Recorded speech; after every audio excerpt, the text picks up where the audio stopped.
Alright, this is WhyBeAre with some more Black Mesa / Half-Life. Over here we got this wall, which you can break with a crowbar, or if you're lazy, you throw a grenade at it, and it explodes. It's in both games. This next area is pretty different, though. Over here, we have an empty area except for some crap, basically. And you have a little upper area where this upper area wasn't existent in Half-Life. And in Half-Life, there were just some headcrabs trying to kill you. You also got a power thing, but I have full power, so I can't make any use out of it. Continuing on, over here, we have a zombie coming up.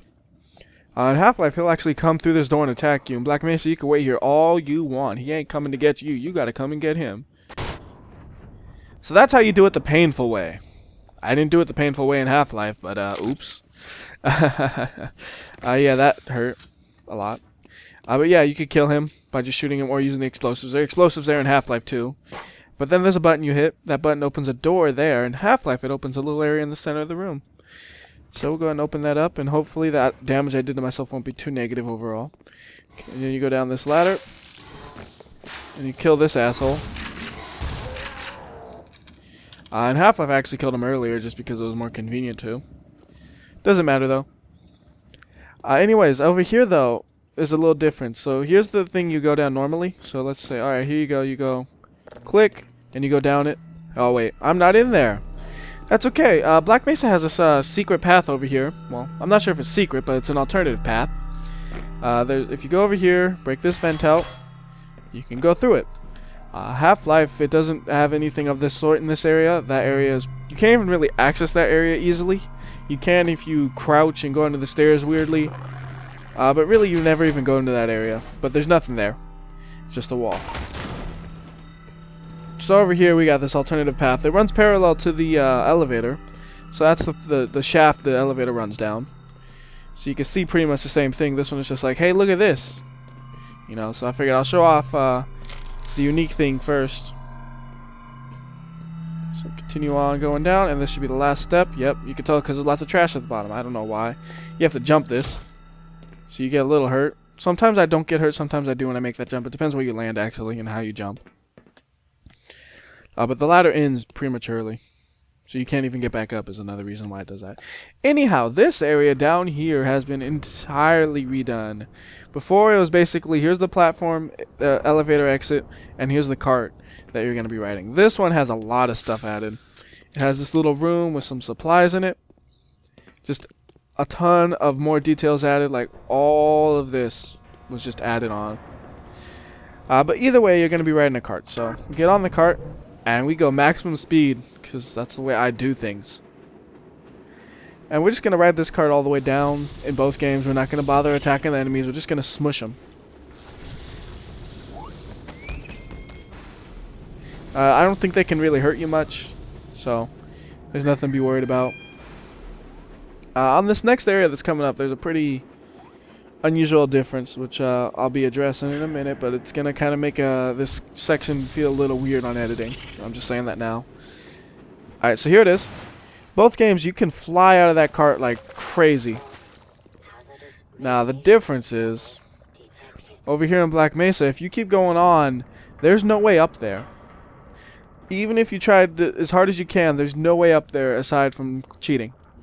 And in Black Mesa, you actually need to go that way to get to where we need to go. So we're going to go that way then. So what you do in Black Mesa is you go back onto the cart, kinda. And you hop up here, and you can walk to where you need to go. Half-Life, you actually have to go across, actually, to get to where you need to go. So I kind of took that damage for no good reason. But oh well. So over here you got a ladder you can go up. And then we can go across. And if you're crazy, you can try to jump onto that thing. I have managed to jump onto that little tiny part in the middle.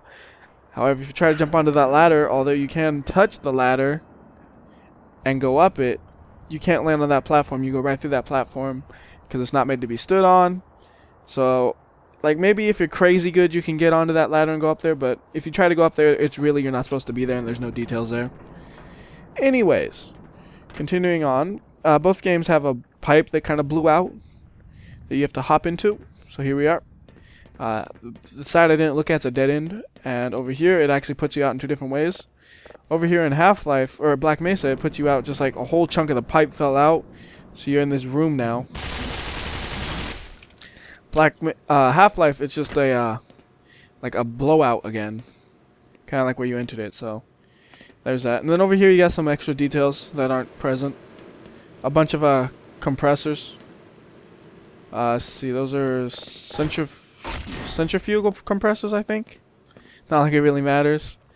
But those ones work by having a centrifuge in them, and they spin things. Well, I don't know if they're compressors or pumps.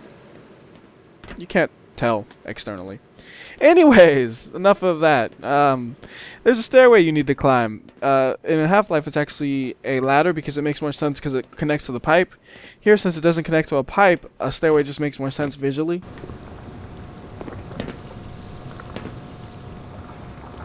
Anyhow, in both games, you have a little area here with some supplies you could pick up. And actually, we saw him walking, but he's gone now. There's this guy who kind of just roams these halls. In Half-Life, he's in that lower area. You saw me kill him earlier. Here, he's over here now. But there's a couple more still we can kill, so go ahead and... I have a terrible crosshair color for this. I can barely tell the yellow from the green, but he's dead. And we'll kill this one. I'm terrible at dodging this. I'm not even going to try anymore. Anyways, one thing I noticed though is barrels. Here, this says radioactive. Smack it as much as you want. It will not blow up, at least as far as I know. Maybe if you do it like 500 times, it might. But they don't explode. In Half-Life, they exploded and they kind of make like a plume of some radioactive green goo or something. Whatever. Anyways, over here you can go to this area. In Half-Life, to go to this area, it's actually kind of difficult. You kind of have to like surf on the outer wall to my right now, but that doesn't matter. This is not what we're doing. In both games, you kind of cross a pipe, and then you go to an elevator. Ooh, that was close actually. How you get to the elevator is slightly different, but the idea is you want to get onto this elevator. So then we can go ahead and go up this elevator.